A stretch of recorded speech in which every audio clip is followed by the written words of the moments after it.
I cannot calculate the sheer number of hours I spent as a young weeb child playing whatever anime games I could get my hands on. Growing up rather sheltered with only an old Gateway Pentium 4 hand-me-down and some game consoles I was not particularly interested in to play on, and relying on whatever I could find on the handful of sites I knew, I ate up anything I could get. Fighter Maker games, Toho demos, Dojin fan games, and, by some chance, PC-98 games. Since those fateful days of playing the few safe-for-work games that got shared around early teens abandonware sites, I've had a weird obsession with that computer line that I've carried with me to this very day.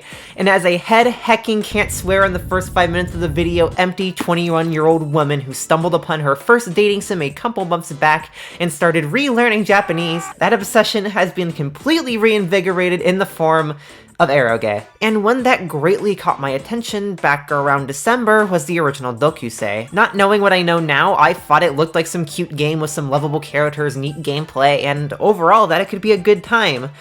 And then the translation of the 2021 remake got announced. And then I got a review code and I think my life has been irrevocably altered. Developed by Elf and released at the tail end of 1992, Doukyuusei is more than just a cute dating sim. It is the game that codified dating sims as a genre and pushed the future of eroge into a radically different trajectory as the genre looked quite, well, different before it. Many earlier titles were short affairs that one could clear in 5 minutes to an hour at most, spurred on and accepted on the same basis of novelty as computers can do this? That the Anglosphere embraced games like Commander Keen and Test Drive under, and like with those, these games were as foundational as they were rudimentary. That's not to say longer titles or titles that attempted to do more than just give a short novelty to horny businessmen didn't exist before December 1992. Just like how Catacomb and Star Cruiser existed before Wolfenstein 3D codified FPS design, companies like Alisoft and Himiya were putting out software with actual plots, gameplay, and longevity beyond tits on a computer, and at least as far back as 1988, you had things like Lipstick ADV by Fairy Tail, a clever and inventive comedy starring a detective with a real plot behind the shenanigans, notable for both being an early eroge with a real plot and story, and for being the first ADV game by Hiruto Masato. And yes, this video is real, and it's fantastic. Words can't describe how great this video is. Shortly after Lipstick's release, Hiruta, along with other Fairy Tail staff, parted ways to form his own company, Elf, whose output slowly grew in scope from kusoge novelties to full-fledged RPGs and adventure games, drawing influence from all sorts of scenes, from fellow Japanese PC game devs both small and large, to foreign CRPGs like Wizardry and Might and Magic, which the impact of those on Japanese computer games is a whole other video, maybe I'll talk about it when I talk about Rand. But Doukyuusei was unique amongst every game up to that point for taking all of the disparate concepts that have been thrown around for the last decade and tying them together into a single neat package. A lived-in overworld with places to visit freely, multiple women each with their own needs, themes, and struggles, narratives woven between multiple paths, adventure game interactions of characters and environments, and so forth. It would be wrong to say Doukyuusei invented all of its concepts. Hieta Princess by Imagineer and Elf's own Pinky Ponky can have some clear parallels drawn, for instance, but it did tie them together with some 15 hours of content that flows between witty and clever to relatable and real, carefully spread out over a thoughtfully designed world that players would have to take notes on in order to navigate successfully, propagated onto the delicate pairing of beam and glass with gorgeous 16-color art, and a score that was on par or better than many similar games at the time. With the context of what eroge looked like before this, it's not hard to see how this game sent people into a frenzy and made everyone realize they needed to step their game up. Selling your game on the novelty of computerized badonkadonks wasn't viable anymore. If you weren't attempting to at least match the level of the package that Elf had put out, if you weren't trying to make a whole game, then you were simply out. Well, unless you were sex too, I guess. I like the original better. Even Alisoft's former vice president Tada, known for his work on the highly influential and acclaimed Rants games, said as recently as 2019 that he still feels he's chasing Hiruta's accomplishments. And that's not to mention it's what inspired the creation of Tokimeki Memorial, the definitive dating sim, and one that I and other people have probably mentioned enough times by now to drive someone crazy. And also that this was big enough to be ported to home consoles. It got an OVA, it got sequels of their own OVAs, it got animes, It was impossibly important, and it's still referenced to this day in Japanese gaming circles. It's also remained wholly inaccessible to people who can't read at least intermediate Japanese or Korean until recently, with the 2021 remake by Fonza Games being translated into English by Shiravune. This is the version I'm going to be primarily focusing on in the video, though I will be diving into the PC-98 version a bit since A, it's important, B, I own a copy on the PC-98, and C, why not? It's cool. Though for all intents and purposes, the remake is the best version of the game. I'll dive into reasons as time goes on, but two main ones to divulge now are the addition of a casual mode that streamlines the more old-fashioned parts of the gameplay, and the fact it's quadrilingual with traditional and simplified Chinese, Japanese, and English as language options. And having finally been able to play the game because of that, I'm happy to say Doukyuusei is fucking fantastic. It is a gorgeous game in most any incarnation. It has incredible voice acting, it's polished and thoughtfully designed, and the writing is as over-the-top and playful as it is down-to-earth and serious, leveraging the most out of its status as an 18-plus title to portray and commentate on matters relevant to women's anxieties and men's ignorances with sex and objectification in one of the most captivating ways I've ever seen. There's just a lot to get into here, so with that massive preamble out of the way, let's dive into it. Doukyuusei takes place sometime in the early 90s and follows a young man by the name of Takuro, or whatever you choose to name him. Having spent the first half of his last summer vacation working jobs in the towns of Sakimake and Yabuki, there's only one thing left to do. Find a woman to become close to and spend the rest of his life with before time's up and his life becomes nothing but college and beyond. Nowadays, it's a pretty basic premise. I'm sure even people familiar with visual novels on the most basic level can conjure up images of some pretty girls in a background filtered in Photoshop, but what matters is what Doukyuusei does with that premise, and particularly its characters and social commentary, which are what makes it work so well. There are 14, yes, 14, characters in total here, running the gamut of childhood best friend to supposed nigh unobtainable rich girl, many of which are connected to each other through ties both tenuous and personal that factor into gameplay and how one gets to know them. From the get-go, the protagonist already knows the brash and athletic Misa, sweet and childish Miho, tomboyish waitress Satomi, naive and loving Kurumi, school nurse Mako and her younger pharmacist sister Ako, strict homeroom teacher Yoshiko, beautiful and rich Mai, and over the course of the game, one can also get to know the cheerful Hiromi, mature and active Kaori, bashful Chiharu, design student Natsuko, nurse Yayoi, and second best girl depressed housewife Reiko. It's a colorful cast for sure, made more impressive by the sheer variety of ages and the commitment to keeping them all 18 plus, something that's, well, pretty stark contrast to some other games. No one is younger than 18 at the minimum, and the two oldest are 25, which makes them, at least spiritually, MILFs. And the art style in both the PC-98 game and the remake reflects those facts. What stands out the most about the cast is the way that Hiruto was able to make each of them feel completely different from one another, even when they have overlapping personality traits, and also make each and every single one of them captivating and capable people in their own right who aren't dependent on the main character to solve their problems, if they even really have any. Take Misa for instance. Under most circumstances, she's the first girl you'll encounter, and the game wastes no time establishing that her and Takuro know each other, jumping into playful banter that shows the whole gamut of her emotions. From her soft core to her brash and reactive exterior that's quick to punt most people for being a dick, or run off if she gets too frustrated with a situation, often thanks to Takuro's jokes getting overbearing. She's the epitome of a tsundere and lovable for that, but beyond the thing that her and Takuro have going on, she has her own life that she's busy with, always looking forward to improving her skills at track and striving for new accomplishments, things that she achieves with her own skills and support from the people around her rather than being lifted by our protagonist alone. Contrast that with Satomi, Takuro's childhood best friend and another bashful tomboy, who works at a cafe near Takuro's apartment that the player has to go to in order to get to know certain characters, so you'll inevitably meet her whether you're pursuing her or not. She's a lot more carefree and relaxed about things than Misa, and her subplots deal with the fallout of a bad relationship, something that, while Takuro is a huge help in getting her over it, she's still the one with the most agency in her story and the one who makes the decisions that help her get over it. It's refreshing to see stories like these with characters that are as diverse as they are self-motivated and centered not around having the male protagonist somehow having an encyclopedic knowledge of women's feelings,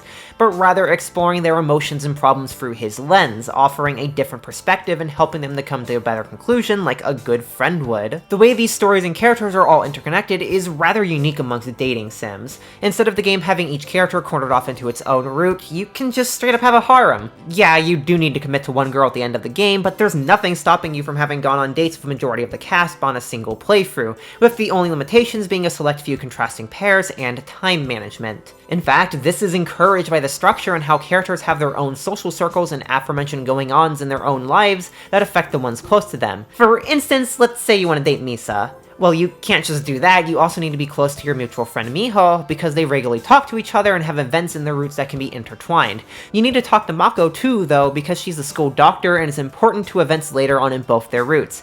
And if you get to know Mako and you want to be close with her, you have to talk to her younger sister Ako. It's a stark contrast to how modern Bishoujo games tend to function with the one route, one girl approach, where each route explores X and Y themes, typically culminating in a true route that ties these into the overarching concept of the novel, a formula popularized by studios like Key well after this game's release. I think it's interesting to see a game in which you can actively pursue multiple women at the same time with their own subplots and intertwining stories that contribute to an overarching thematic narrative, and the game really makes you want to know more about all these stories. I fucking love this cast. I may have my favorites, but I found myself endeared by everyone by the end, even if some are more fleshed out than others. Neko suffers from an overall lack of content, even if her content particularly appeals to me, so it's okay, actually. And while I understand what the themes of Natsuko's character are, I can't say they hit particularly hard or resonated with me, not least because she's also tied up in a dynamic with one of the most thematically dense characters. But I don't think there's anything inherently wrong with her own appeal, mostly coming from being a comfy big titty GF love story. A few stories being a touch more scarce in content doesn't drag the whole down. I will talk about the specifics later, but suffice to say, as a 21-year-old woman who didn't grow up in the era this game is so clearly based in of the goddamn power Macintosh in Takuro's room, and comes in prepared to ignore a whole ton of baggage as to how women are treated in media of that time, I was pleasantly surprised to see that, on the whole, Doukyuusei's cast of women are all lovable and relatable. Like, man, Misa is the kind of girl I'd love to spend an evening just bantering back and forth with how adorably upset she gets and her willingness to throw out creative insults at the slightest slight. Hiromi is fucking precious, and I want to hold her tight for all the shit she's dealt with. Reiko is the absolute perfect Yamato Nadeshiko. Mako is probably my favorite example of a hot nurse character, like, ever. I could go on about every single character, and I will go into significantly more depth when it's spoiler time, but suffice it to say, there's something here that caters to any particular niche within reasoning and the game's scope, and the writing is just so good that I couldn't help but be endeared by everyone by the end. Who knew that having three-dimensional characters in a writing-heavy game was good game design? And this goes for the male characters, too. You have your best man Kazuya, who's equal parts lovable dumbass, and who never fails to make the game entertaining or cause terrible things to happen, and some of the best events you can stumble on in the game are just interactions with him. You also have Taro, the study-obsessed and love-ignorant guy who spends most of his time cooped up doing schoolwork, who's a blast anytime he's around. And then there's Kenji, who's both frustratingly hot and the perfect example of a character that's built to be hated and fun to hate. He exists mostly to be a rival in Mai's route and a general nuisance, but in the best way possible. And then there's Takuro himself, who is, generally speaking, not a bad dude in the context of how this game world works.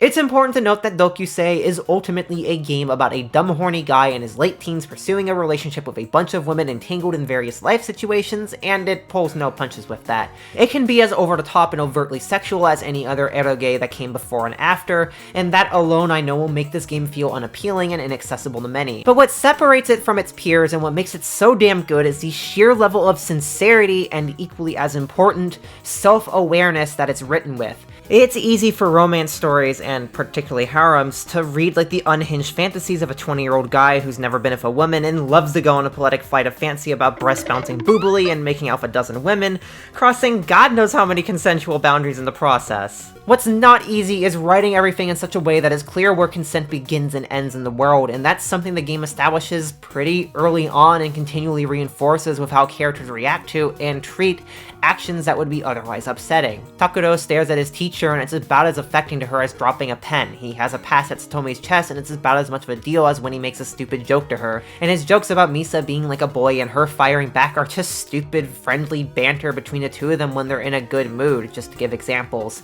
And there's more than a few characters he won't do anything to, or they fire all right back at him.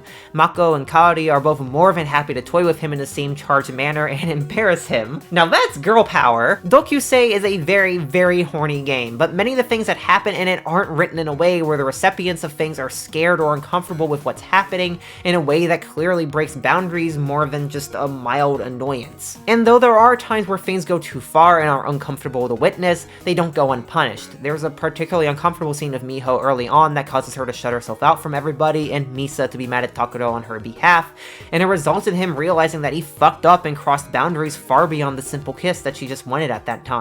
The game will also just flat out give you prompts to do actions and chastise you for them if they break the bounds of consent, which is both a great way at establishing what is and isn't okay with a particular character and or in a particular place, but also leads to some of the best fourth wall breaks I think I've seen in the game. So when I say Takuro is generally a decent guy, I'm approaching it from the same place the game is approaching it, with the logic that a lot of behavior that would be uncomfortable is understood by both parties, protagonists and heroines, to be playful and stupid.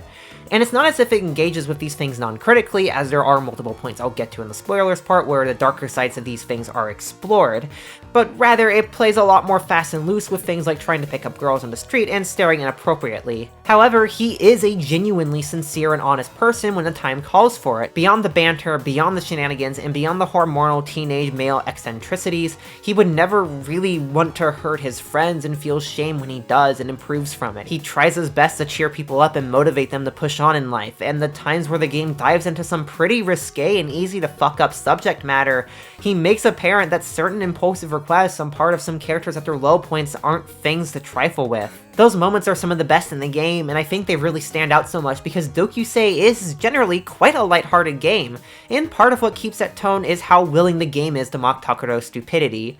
He's a dumbass and Hiruta knows this. He's unable to stop thinking with his dick half the time, he can barely pass what he needs to in school, he barely thinks about his future, and the result is that people make jokes at his expense that don't feel mean-spirited, not least because he regularly pokes fun at himself. There were a ton of times I bursted out laughing or had a dumb grin on my face because of what his antics got him into. Even beyond that, the game delights itself in the absurdity of how lewd it is in such a playful and self-aware way that I couldn't help but be charmed with and follow along with wherever the heck it was gonna take me. I know I just shouted out Mako a moment ago, but holy shit do I love how she just openly talks about the way boys crush on her and enjoys poking fun at it, as well as being able to joke and toy with Takuro. It's some queen shit. And then you have the way this game is so lovingly aware that it's an adventure game at its core. Just about everything in the environment can be looked at and has multiple comments from Takuro for doing so, from benign remarks to the fourth wall breaks to characters questioning why you're so fixated on a watering pot. The kinds of ridiculous things you'd have to mind-numbingly examine one by one in other games are now fun ways to get a feel for who characters are,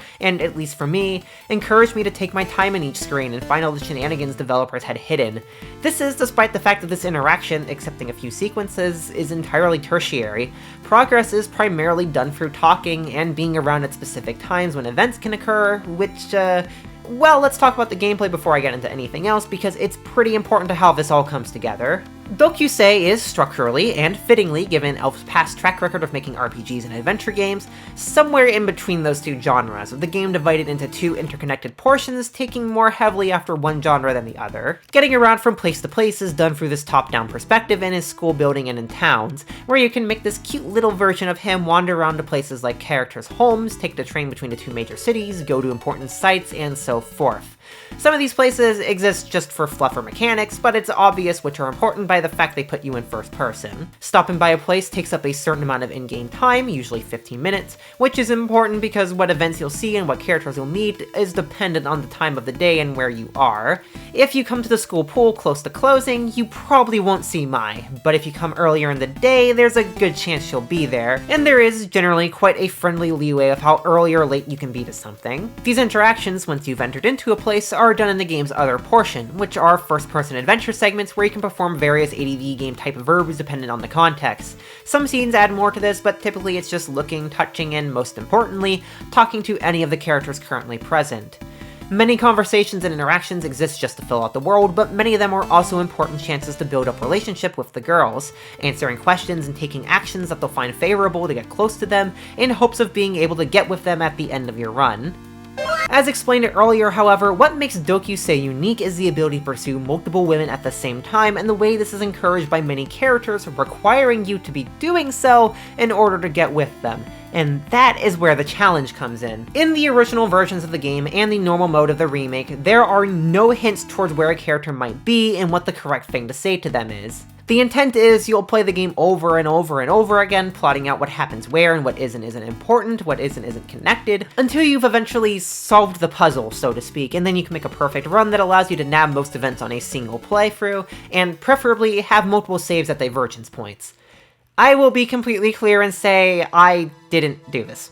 I'm here for the story, the characters, and the vibes, and not so much the repetition of making dozens of runs and slowly assembling a god route, and I'm pretty sure most people playing VNs nowadays aren't into this kind of thing either and would rather use a guide that's already solved what the best path is. When I played the original game, I used an online guide which I'll link in the description. It's not perfect, and it seems to assume you understand some game mechanics before going in, but it's far better than flying blind. However, this is where that streamlining casual mode of the remake comes into play. The maps now show you what events are currently happening, and a schedule with the ability to warp to specific events now exists, which takes all of the guesswork of rooting out, and you're told what decisions give positive and negative gains to girls' affection, though these do lie sometimes. As long as you can resist the temptation to use the schedule to warp, which I highly recommend not doing unless you just can't figure out a trigger for an event, I will vouch for casual mode being the best way to experience the game. It doesn't completely take the challenge out of things, as it doesn't stop events from overlapping if you plan them out poorly. Not all events related to the girls are documented, and basically nothing with the guys is, so you're still encouraged to explore,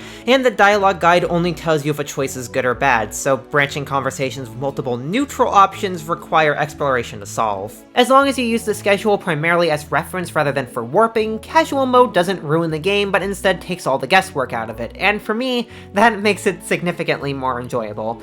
Because you still have to pass time between big events, which means you're still spending a lot of time wandering around for extra bits of content, and there is a lot around. I found myself constantly running into little events with the boys and girls alike, both funny and interesting, and by the end of my first run, I had this nagging feeling there was still more I hadn't seen, even with the characters I romanced, and yeah, when I came back for my second playthrough to clean things up and get the characters I missed, I was finding little things I hadn't seen before, and sure enough, even on my third playthrough of the PC-98 version, I was still finding new things. Doukyuusei's world is a lively world, and it's one that encourages you to explore more and more of it, from those aforementioned events to the hidden buildings to the dialogues of characters' families that change as your relationship to them changes. It's been a long time since I've played a game that's felt so lived in and left me feeling like there's more waiting for my next run, even if I know that in reality there can't be more than 20 hours worth of reading here. It's just a well-constructed illusion courtesy of a briskly paced and thoughtful game, and one that even as I write this, I just can't accept that I've probably seen most of the game. Also, massive props to the people who did the translation here. I wish I could name names, but there isn't anything given in the credits. I'm guessing there's some sort of internal politics at play for that, but whoever you writers, editors, and LQA people are, y'all are incredible. I can't say I was expecting it to slap this hard when I downloaded the game, but like, man, if you want a shining example of how to localize something, I can't think of many better ones than this. The original game had a very witty and colloquial feel to its writing that, even with my subpar Japanese skills, was not hard to pick up on at all and had me cracking up constantly, and I legitimately cannot imagine it being translated in any way better than what's here. What really stands out to me is how in tune the writers are with the characters. One of my favorite examples of this is translating Jun Nihon Teki na Josei, literally something like a genuine Japanese woman, as traditional J-babe, the context being Takuro thinking about Reiko. It's a super creative way to translate it, getting the same level of dumb teenage enthusiasm over an older woman across that Takuro has in the original, while still retaining the same flavor that Hiruta's writings in Japanese have. The English script is just full of these brilliant moments, and when I initially played the game, I just loved the humor and the quality of the writing, but after going back to the original game, I have a whole new appreciation for what the Shirabune team was able to accomplish, and how perfectly the meaning of the text is preserved, both comedic and serious. And the latter, I feel, is where Doukyuusei truly stands out. Because it owns up to what it is, because it is in full acceptance of how provocative and lewd it is able to be completely sincere when it delves into more serious subjects without ever losing sight of what it is.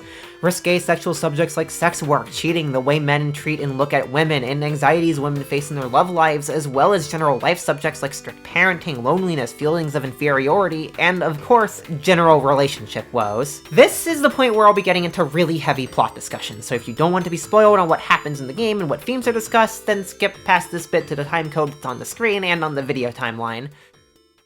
I want to open this segment with talking about Kaori, because the end of her story in the game is about when I really started thinking about everything this game was presenting me, and when I really started putting together there was some brilliant decision making and script writing behind this title. You meet her by chance near a brothel she works at in Yabuki, and from then on, you just keep bumping into her, with her initially keeping her distance as she views Takuro as just another client, but slowly opens up over time, starting from small talk and into venting over job woes. Takuro just so happens to get caught up in the latter one night, where she lays out all of her frustrations pretty thick over some strong drinks. The woes of men who only see her and the other girls as toys rather than people, bosses being terrible and having little respect for the people they hire, and her frustration with shitty men on the job in general, one of whom just happens to be across the restaurant table. Takuro, in frustration with the kinds of disgusting things he's been saying about her, especially after she passes out, beats the hell out of him and gets himself, along with Kaori, banned from the restaurant, where he walks out and gets her into a taxi as she drunkenly recalls what happens and mutter that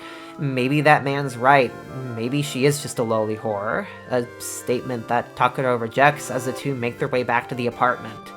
It's a genuinely fantastic series of events, the way you see her frustrated and venting in the middle of the day prior to it, before you see her that time absolutely wasted and fed up with everything, building up to an encounter with one of those people and watching the kinds of fucked up things she deals with daily and the impact it has on her mental health and self-confidence. That for as much of a show as she puts on as the mature woman who can brush off anything and do anything, the shitty way that people treat sex workers does ultimately hurt them. And it's not that sex work is bad. The game never considers hostessing to be a bad thing or demonizes it, nor do any good dialogue options let Takuro say it's a bad thing. Rather, the issue comes down to a compounding of both general bad job problems such as bad bosses, poor hours, and wage disputes, and the way sex workers are treated societally. The way in which men see women purely as a tool for pleasure, that they feel they have the right to call out and harass a woman because they've slept with her, and the lack of regard for how a woman feels about it. This take is reinforced in her ending, where her and Takuro get together and she doesn't actually quit being a hostess until Takuro is financially secure enough to take care of both of them. It would have been easy to throw all of this away by making her abandon the job the second she got with him and just live on their singular wage even if it wasn't as good. But instead, they kept to their guns of portraying sex work as a legitimate form of work and criticizing the poor ways workers are treated, which is a surprisingly mature take for a game at any point in time, though the reason this game has such openness with this and many other now taboo or impure topics is a bit clearer with some historical context. Doukyuusei long predicts shoujo becoming mainstream, a concept that's translated often as purity culture, and to sum up briefly, it is the obsession with the idea of a pure virgin woman, one who abstains and behaves modestly, reserving herself for a single man lest she taint herself and destroy her worth as a pure woman. While it's maybe most associated with weirdo idol fans now, its origins are, well, complicated and likely has roots in rising neoconservatism following the economic and cultural boom of 1990s Japan, but this is neither here nor there because this is not the Doukyuusei 2 video where I talk about how this led to elf staff getting death threats over having an impure woman. At its core, it's blatantly sexist bullshit, but it's incredibly pervasive now and makes Kaori an even more fascinating character in retrospect. A woman who actively flaunts that she's been with other men, talks about the ways in which she's being treated like property is disgusting, has no shame in being a sex worker and is backed up both by the young male character and in a thematic sense by other characters, is pretty goddamn bold and admirable. I also want to note before I go forward that this version of the game is based on the script for the 1999 remake, wherein Elf made a number of changes to the script to be more era appropriate. This is where a grand majority of the differences from the PC-98 version come from, with the 2021 remake making some further small ones. And VNDB claims some cuts to overly sexual jokes and alcohol references, but I think this might just be the site being filled with misinfo as per usual, because goddamn does Kaori still get hammered. A great example of the kinds of changes the 1999 remake made is Reiko's H scene, where she goes to give Takuto a gift as a thank you for stopping by, and falls on top of him trying to grab it, and ultimately comes onto him. The original script has him joking this is because she's on her period, but the remake changes this to being unsure of how to react of what's happening. Takuto is also just way hornier in the original versions. Man's a fucking crotch goblin. The original also just has significantly less in terms of subtext and themes. Kaori's Roots still criticizes and deals with the way sex workers are treated, but not as blatantly and without some of the best moments. Hiromi's H scene is just some kind of awkward sex before she scrams instead of... Well, we'll get to that later. Satomi's H scene has Takuto going all the way of sex instead of backing out because maybe fucking a person who impulsively wanted to bang to forget their ex makes someone feel awkward and worried about them. That's just to give some examples, and it's important to note that Hiruta himself was the person who made these changes and decided they were better for the story. And having read much of the original, I entirely agree with them, especially the decision to make endings logical conclusions to character arcs that add depth to heroines and Takuto, rather than just extra H scenes. Speaking of them, I want to talk about one of the most interesting in the game, Mako's, which does need some context. Mako's story for most of its duration is her going back and forth with Takuto as he tries and fails to flirt with her and ends up getting embarrassed by her instead, with a couple of poignant scenes slipped in. One of them is him talking to her on the school rooftops and asking him, why does he like girls? In his usual snarky way, the only legit replies he can give are either that he thinks they're hot, or that he's lonely, which ends up looping back into the first conversation. Mako takes this as a chance to talk to him about romance and what women want, what their feelings are on these kinds of things, and by itself, it's a pretty solid scene that serves to remind the player that there's more to these women than just their sex appeal. But one of the next events in her story expands upon this in an interesting way. By following through a certain character's path, Takuto wakes up and finds himself in some pretty abnormal and embarrassing pain after a long night with someone else. Going to Mako to get it checked out, she reports there isn't anything notably wrong and advises him to go to the doctors to get it checked out, who also can't find anything wrong. It turns out to be just temporary pain, as one tends to get, but if you go back and, against the judgment of the casual mode, lie to her instead of being honest, and have Takuto force her onto himself by pushing her down while confessing his crush on her, you get one of the best scenes in the game, of Mako chewing him out, and by extension, the mentality of some players for seeing her only as a relief for pent-up sexual needs. She gets off of him and starts undressing, pressuring him to admit that all he sees women as are what he just used her as, a tool to get off. Something that he vehemently denies only for her to counter with more pressure, taking more and more clothing off, asking him if she's good enough as a tool yet, and asking him to use her no matter how much he asks her to stop, no matter how much he tells her he can't do this because, and to quote her, "Do you think you can hurt a woman's feelings?" And after all that pressure, he begins crying only to be told he can't even do that because a woman won't be happy about that. They're tools, so quiet it down and use it. You don't have a right to cry. But that's not what he wanted, and it isn't what he thought he was doing by acting like that. And so she stops him, stepping back from her moments ago cold demeanor, and now gently scolding him for his behavior, reminding him that you can't make a woman happy like that. You can't treat them like a tool for pleasure. And so she lets him off and tells him to think of this all as a dream, a dumb, childish dream to learn from and remember. I fucking love this scene. I love the way that it allows you to do something that is clearly wrong and in a flash conveys how wrong it is, and that it doesn't stop there or keep going with it and turn it into some sort of erotic non-con scenario, but instead doubles down on how disturbing all of it is. The use of a Dutch angle and that cold, disconnected stare to convey how wrong the situation is turn what would otherwise be a contrastingly erotic CG into something disconcerting and uncomfortable with the given context, and it reinforces the message. I love the way it turns the tables onto Takuto and shows how horrible what he did would make anyone feel. Being forced to experience himself how horrifying it is to be pressured into doing something you don't feel okay with doing, and knowing how dehumanizing acts of harassment are whether one knows it's harassment or not or intended in such a way. It's a dubiously consensual scene with a purpose to being such, and it's one of my favorite in the game and of any VN for just how powerful it is at reinforcing one of the key intentions of the story. That women are more than just tools for relief, that their stories and their feelings and their desires matter as much as any other in a relationship or any other person in the world, and that there is no circumstance in which treating them as anything less than valuable is okay. While this scene and its themes are fantastic on its own, it takes on a new life when one considers what eroge were up to the Doukyuusei. As explained in the intro, many of them were simply novel tools for men to get off to and revel at the fact their computer was displaying a new kind of erotica, in which women had no agency or say in anything that was happening. Regardless of if it was the intention of authors to objectify, and I'm sure in many cases that it wasn't, the end result was often the same: virtual women that existed as tools for men. This is the kind of story beat that can only exist in an eroge. It's the kind of thing that can only ever function in a genre that is as free to portray any sexual subject matter, from the mundane to the risque, as a game on a Walmart shelf is to portray horrific violence with or without any sort of commentary on what that does or means. And Doukyuusei chooses to commentate on what it and its past, present, and future cohorts are presenting in a manner that is as critical as it is mature, without it ever feeling demeaning or like a mean-spirited subversion. Hiruta just seemed to have a passion for exploring and using eroge in unorthodox ways. Doukyuusei 2 and Kakyusei leaned in heavier on the dating sim elements and have their own grab bag of themes to contend with, and Hisaku used H-scenes as brutal punishment for failing to keep your friends safe against a killer in an abandoned school building. The whole trilogy of Saku games ends up going, well, we'll say it goes places and leave it at that for now. But furthermore, in Doukyuusei itself, there's the dynamic of Kurumi and Natsuko's roots, dealing with a love, quadrangle?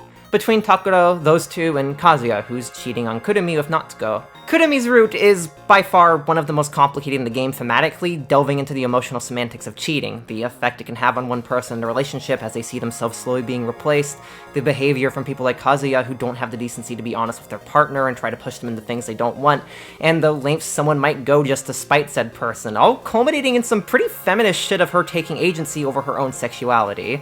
You could write an entire video on it, and frankly I might someday, because Kurumi's transformation from childish to full-on semen demon is both funny to put in words and absolutely harrowing to watch in real time.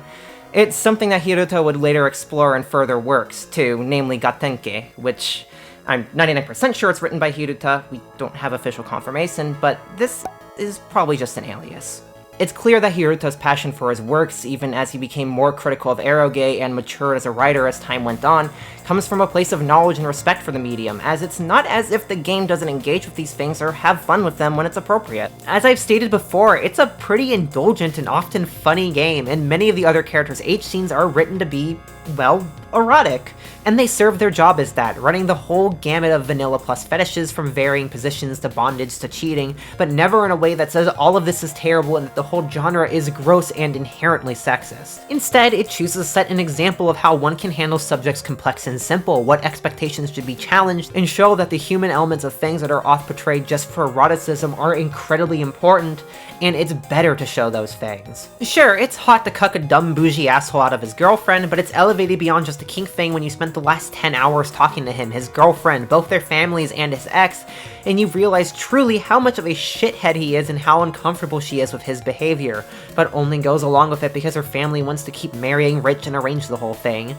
That level of detail you're inherently forced to know about and explore through the structure of the game elevates my story from what would be a fun story about stealing an asshole's girlfriend into dealing with the semantics of navigating life of a sheltered and socially stunted rich girl who's been forcibly engaged with someone she just doesn't want to be with. One where you just kind of exist and hang around her as her feelings develop and she finds ways to put distance between her and her abusive family, taking charge of her own life and choosing her own partners in the process. My story was one I actually ended up relating to a lot by the end. I am by no means a rich person, I live on a pretty piddly budget right now, but I was upper middle class growing up and had pretty much everything taken care of for me, growing up homeschooled and sheltered with very little social interaction. It wasn't until I moved out that I started being able to try new things and take silly risks, enjoying goofy and childish behavior of friends, playing board games, and staying up as late as my body can handle in a way that I was never allowed before. I saw a lot of myself in Mai in the little idiosyncrasies of how she behaves, the way she tries to put on a perfect, flawless image but slips up sometimes, and at a certain point just says fuck it on one of the last big date events with her. After meeting up with Takuro to go to the amusement park in Gabuki on a date, they're suddenly stopped at entry by a desk clerk who recognizes her as the owner's daughter and attempts to take care of everything for her. Mai's reaction to this, instead of admitting defeat and going back home or being treated like a VIP, is just to take matters into her own hands and make a break for it into the park without even paying. I think about this moment a lot, both because it's hilarious when it happens and because I resonated with it a lot. Maid treats it like it's a big deal and talks about how she was raised to study hard, to be a good girl and follow orders and act mature, and that she truly feels like herself around Takuro because she doesn't have to put on that mask. I think what also helps elevate the story above similar ones is that there isn't really much emphasis placed on her being rich. It's how her and Kenji know each other, it's the root cause of why people feel she's on a different level for them, and it does come up once or twice, but the drama comes far less from the richness and far more on the end result of having a wide social divide. People feel you're different, so they reject you on a surface level and either admire or despise you for your supposed place. And that's what my own experience growing up sheltered felt like. No matter how hard I tried, I was always going to be different from everyone. People would put me on a pedestal because of one or two skills I'd honed that made me seem like some incredible god, or view me as some sort of punchline incapable of functioning like anyone else. And Takuro's rejection of this idea, of the idea that someone is incomprehensible or unobtainable for falling outside of the norm, thus treating her like a normal person, is why they're able to get together. Perhaps Hideta's intent wasn't to represent people who feel singled out from society using a rich girl as a starting place, but the end result was a story that accurately portrays what it feels like growing up like that, and I seriously can't say I was expecting this game to show the kind of sadness that living like that can give someone, and the level of relief and happiness that comes from being able to break that mold. And yeah, fine, it's fun to cuck the rich scumbag out of his girlfriend. I can't even deny the wish fulfillment of a wish I didn't even know I had is pretty fucking funny when it plays out. This game does not stray away from talking about cheating and breaking up as a topic in general, and particularly tackling a variety of one-sided and hollow relationships. Reiko's story goes into how empty and depressing it is to live in a loveless marriage, too stable to leave and too old of a person to feel like another person will love you, and Hiromi's about just how much it hurts to be nothing more than a therapist for a shut-in who's too scared to really show affection. Her final event in particular got to me, the way that she spends her entire route teasing Takuro and indirectly showing her desire to break up with her ex and be with him instead, until she just finally does it and embraces that freedom by inviting Takuro over to try and have sex with him, and she just has to back out. She feels disgusting for being unable to go any further than undressing and a bit of penetration with him. She feels like she's not worth the attention, and that just, she isn't a pretty enough woman to deserve attention, because she spent so long in a relationship where she was denied that. Shit just felt real. I wanted to reach in the screen right there and hug her and tell her everything was fine, and like, there were tons of moments that gave me that feeling. Satomi's confessions of her sadness from being mistreated by her ex, Reiko's sad state of affairs, Akko sitting by the riverbed and contemplating her feelings and inferiorities. They're all fantastic moments and fantastic stories, but one that comes out on top for me is Yoshiko's final event. It's a pretty dark one, starting out with Takuro hearing her yelling for help and finding a man attempting to assault her. She keeps pushing him to run away so he doesn't get hurt, but he insists on staying and ends up scaring him away, and taking her back to his apartment so she can shower and try to decompress. What follows is her coming out embarrassed and bruised, throwing on whatever clothes she could as her and Takuro just talk. He makes sure she's okay, checking for bruises, all while the adrenaline wears off and she eventually just breaks down, the events of the night setting in, before Takuro holds her and tries to assure her that things will be okay from here, that it's over. And eventually she manages to collect herself enough to be able to head out and thanks him for the courtesy. What gets me the most about this scene is that, much like the one of Mako, none of it is portrayed erotically. Despite the revealing way she's dressed and some detailed CGs, the context in which they're presented is so tender and emotionally charged that there isn't any sense what you're seeing is intended to be arousing. And even Takuro reflects on this. It's embarrassing and personal and sad, but not the least bit erotic, and it helps Yoshiko to realize that for all of Takuro's antics, he isn't a bad person. He can be gentle and caring in a way that's appropriate to whatever situation is at hand instead of always wanting to impress a woman, something reflected in the way that he cuts down on making remarks to her after that happens and genuinely worries about her. Takuro has a lot of genuine growth as the story progresses, and events that happen affect how he interacts with characters, which lends weight to scenes like this in Mako's as not just being commentary or reinforcement of the writer's intent, but as having consequences that see him maturing from a late teen that jokes around and pushes his luck at times, into a more careful and reserved person. It's about this time that I should note that Doukyuusei's specific kind of dating that it sims is nampa, a practice in which men attempt to pick girls up off the streets that's fallen out of favor for Well, obvious reasons, as well as multiple people doing downright illegal things adjacent to it. And if it isn't already clear, Doukyuusei doesn't engage with this non-critically. It sets up a world in which this kind of flirting and picking up is much less harmful, to the point of almost being a non-factor, though it also makes a point to note that this kind of behavior isn't consequence-free, and that the mindsets that can come with it can be toxic, i.e. the objectification of women.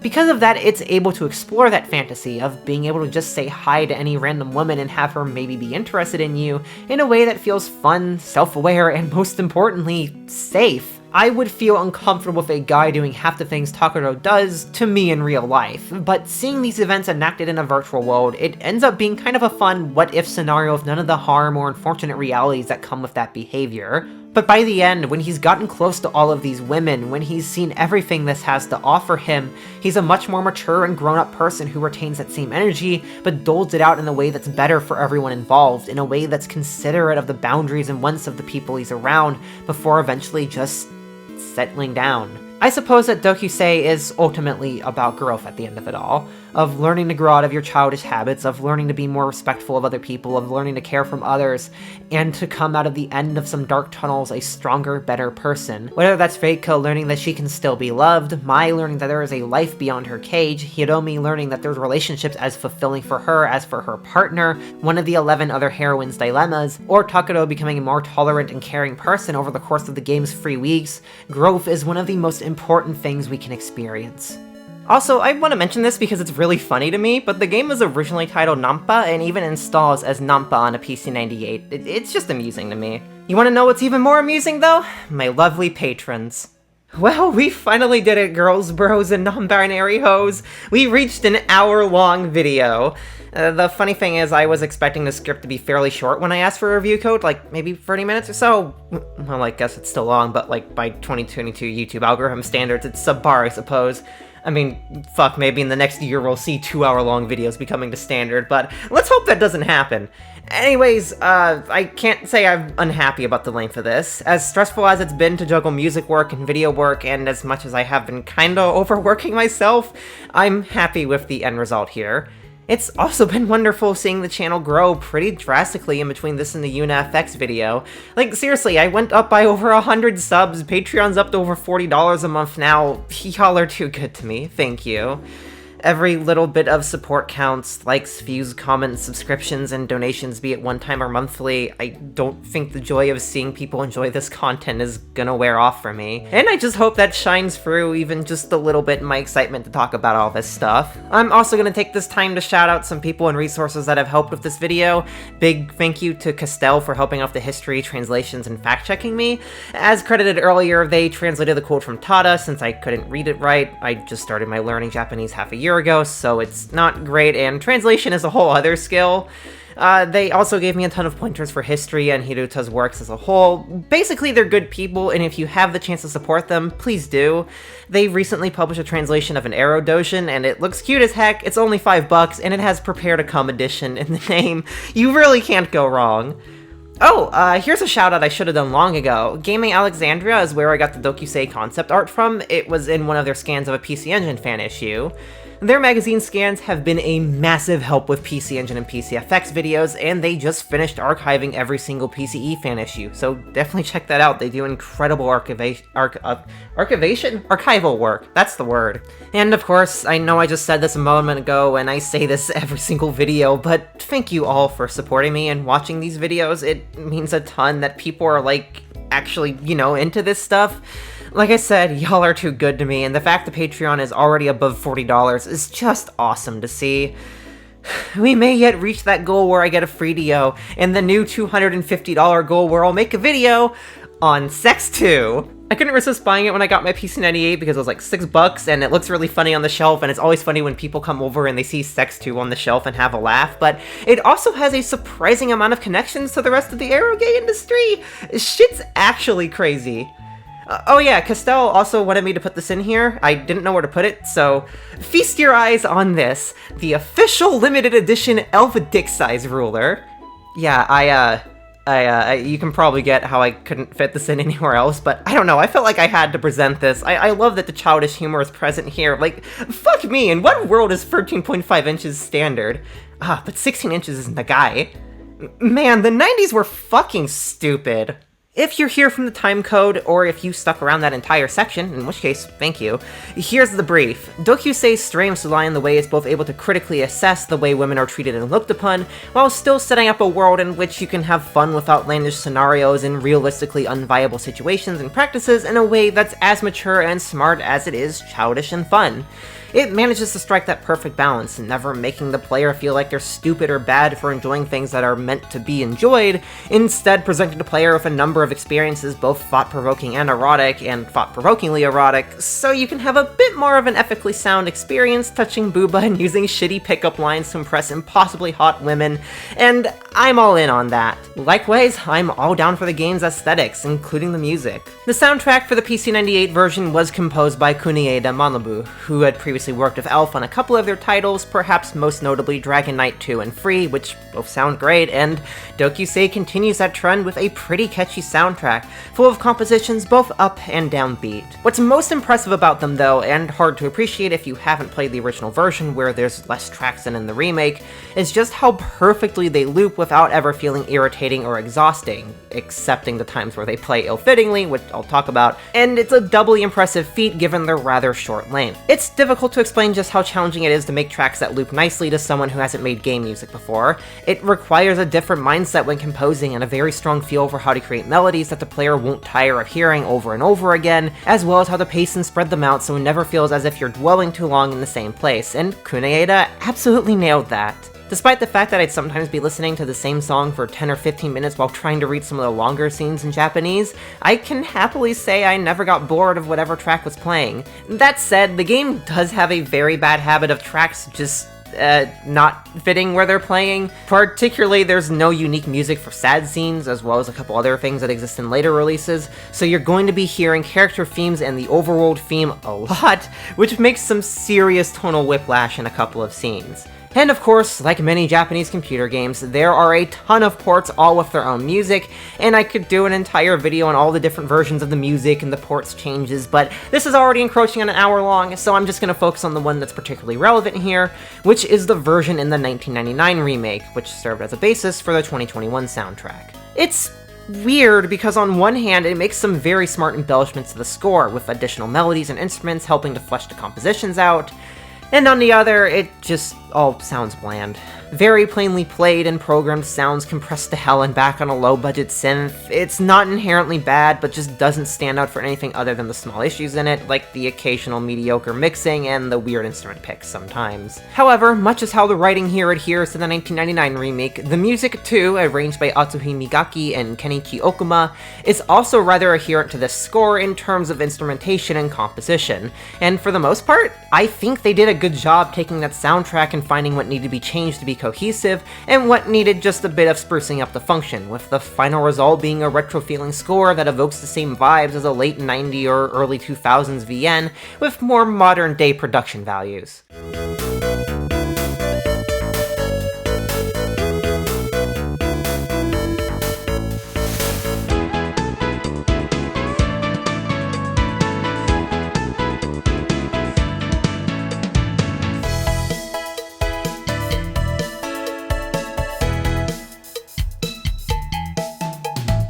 The instrument choices feel far more careful here, with only one or two particularly out-of-place sounds that I frankly think I only noticed because I've invested so much of my professional time into this type of music. Most people will probably go for the game enjoying what's here without a hitch, and I am glad for that. And that's not to say I didn't have a good time either. I found myself happily coasting along and enjoying the choices made on modernizing the soundtrack, and heck, the theme I just played in particular, Misa's, is probably my favorite version of it. And the opening and ending songs, which are exclusive to this version of the game, are really sweet tunes. I particularly love how the opening jingle from the original game was reworked into the OP theme here. Putting one form of art aside, however, let's talk about another. Trying to modernize retro game art seems to either be something that goes very wrong, very well, or just unremarkably.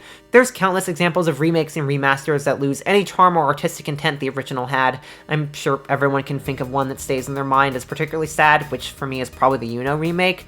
I guess that's topical since, hey, it's also an incredibly important game developed by Elf, but I was sad to see when it came out that basically all the visual flair and finesse of the original was sucked out and replaced with the most generic art possible by Nagi Ryo, which fucking blows because they're both an incredibly talented and creative illustrator in other games, and because the original game I think has the greatest pixel art ever made.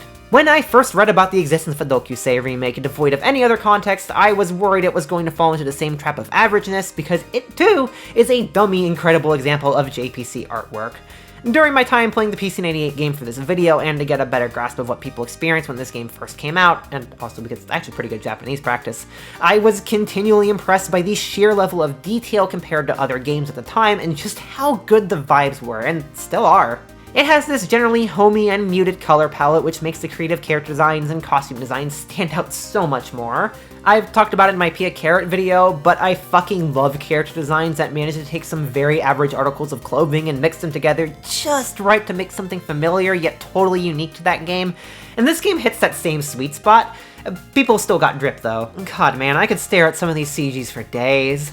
The beautiful sunsets, the dithering, the incredible level of detail for the era, and the animation. Holy shit, the animation is such a nice touch. Characters blinking, people moving around, objects sifting idly in the background, it all adds together to make the JPC versions of Doukyuusei give off some of the vibiest vibes I've ever felt. This Reiko CG just lives rent-free in my head. Big shouts to the art around the towns too, I love these stupid signs in the Yabuki. Hamburger. That's why I'm happy to report that this remake is fucking gorgeous, as you've probably noticed throughout this video. Like, just, man, look at this scene! I genuinely had to stop and stare to take it all in and admire the detail when I first saw it. It's so good! This illustration work was led by Kohaku Sumeragi, with Sakyu Futoshi doing many of the backgrounds, and tons of talented animators, colorists, and artists of all strides helping to make it come to fruition.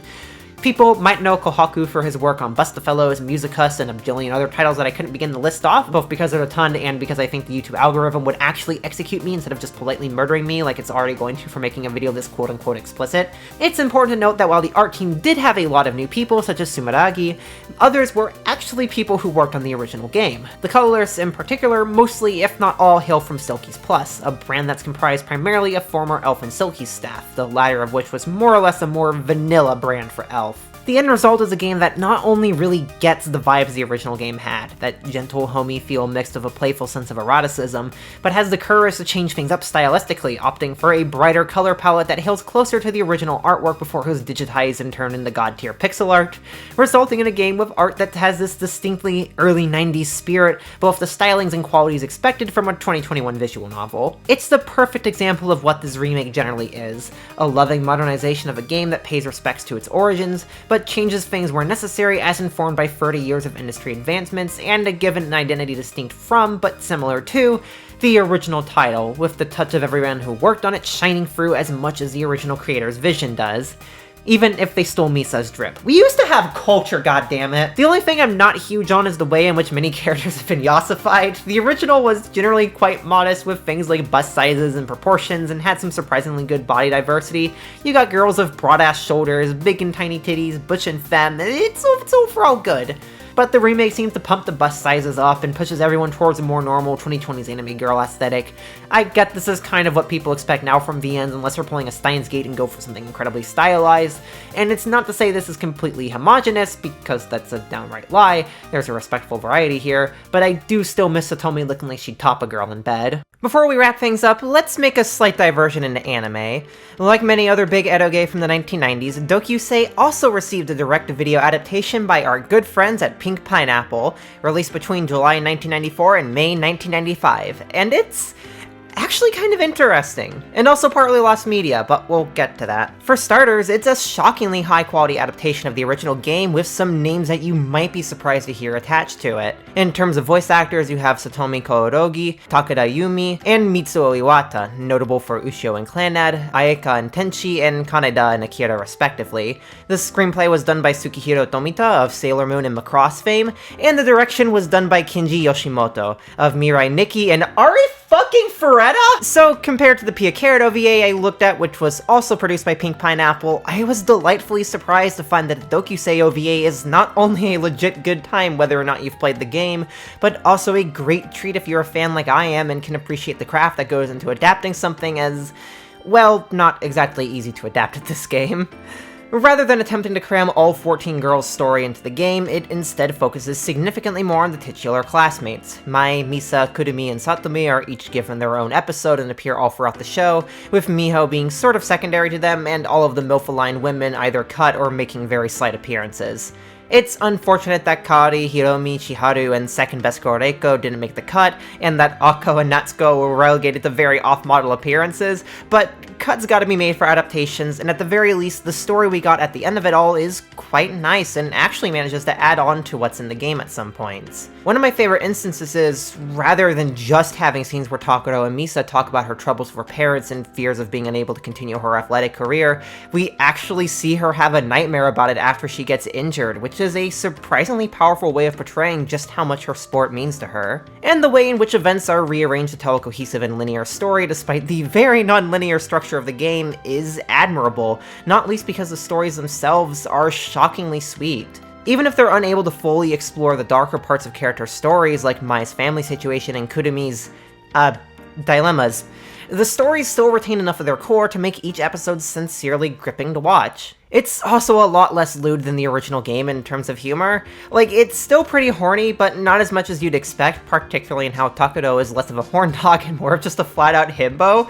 He's stupid, he loves girls, and he just wants to do what he can to help. I mean, look at that face, look at how cute and soft they made him! And like the original, it's a genuinely funny ride. While what was humorous in the VN and carried over still works great here, what really stands out is what was added. Kazuya is made even more of a dumbass, Kenji is played as the utmost extreme example of a generic romantic rival, and it's pure fucking gold. And the voice actors really gave it their all with some of the best stupid anime noises I think I've heard. The real star of the show, though, is the animation. This is obviously not a super high-budget production, it's better than a lot of 90s era anime, but it ain't kite. But what it lacks in consistently great animation, it makes up for in some really nice shots and segments, and being the peak of the soft 90s anime look. Y'all know me by now, I'm weak as hell to retro aesthetics, I kneel for pixel art, and one of my particular soft spots, besides early 2000s Digipaint, is with the hard-edged and strikingly colored look of shows like Noir, G Gundam, and Slayer. But in the midst of people clamoring for and remembering that look, I feel a lot have forgotten just how many shows of the era went instead for this gentle and soft aesthetic, like Too Hard and Yokohama Kai Dashi Kiko. It kind of surprises me that the aesthetics of shows like this weren't adopted by mid to late 2010s Tumblr subcommunities in the same way they adopted the look of PC-98 art and stereotypical 90s anime art styles. I feel like there's just something innately comforting almost about this look, in the same way that a show like Non Non Biori or Yudu Camp is. It also helps I was watching this on a CRT, which, despite being a rather sharp professional model, still softened the image considerably while saturating the colors and hiding a lot of the analog artifacting. It's a lot cleaner compared to the recording I was making. Wait, recording? Oh yeah, that's right, this OVA is barely fucking preserved. If you try to watch it online or download a torrent, you are likely to find the same rip passed around by everyone of a mediocre quality Laserdisc transfer with these MTL tier subtitles. Except this is supposedly ripped straight from the later released DVDs, a fact supported by the video files being in 720 by 544, a not uncommon resolution for straight from DVD anime rips. It's got this smudgy, washed out quality to it that pales to watching it straight off of a Laserdisc, so inferior in fact that I actually wrote this entire fucking section of the script initially thinking that it was just a bad Laserdisc rip, and wrote a whole bit about the DVDs being stupid expensive and needing to be preserved until I had the bright idea to double check the name of the download and found DVD rip in there. Either way, I took matters into my own hands and made my own recordings. I realized they aren't perfect either. You could do a lot better with a high-end video scaler and a comb filter as well as a higher grade Laserdisc player, but I just wanted there to be something better than what already existed. As for the subtitles, well, I just made do without them. I've played the game enough to follow with what's going on fine enough, and surprising myself, I understood more of the spoken dialogue than I thought I'd be able to. Not enough that I didn't want to say more than the basics on the show, but enough to get along well with it and enjoy what I was watching. So, end of story of the subs, right? You either put up with those or watch it in Japanese. Well, yes, but also no, because there are better subs, official subs at that, but they aren't preserved.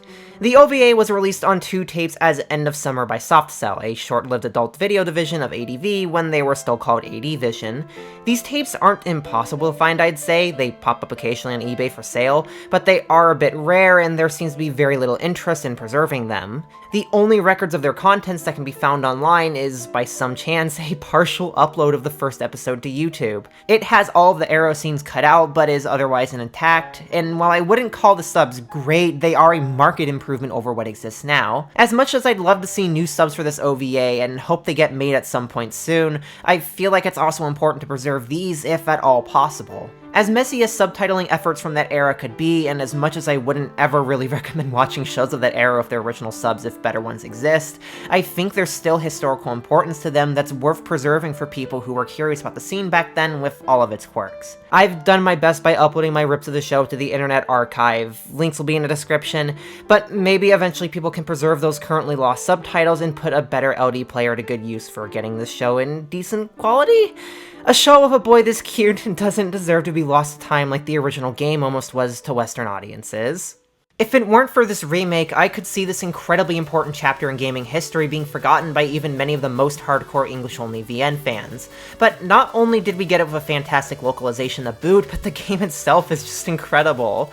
I think it's clear that this remake is, in so many ways, a labor of love by people who are fond of what Elf accomplished in 1992, but weren't blinded by clueless nostalgia. And while the lead designer of the remake, Yasuaki Matsuda, said as much in interviews leading up to the release, it's one thing to claim that and another to follow through so thoroughly on that claim that you end up creating a product that feels as fresh and new as the game it's based on was when it came out. And yet, it makes the original even more appreciable as a title, knowing its foundations were so strong that it could be refreshed time and time again for new audiences, once in 1999 with a more mature and thoughtful script, and again in 2021 with a complete visual and functional facelift.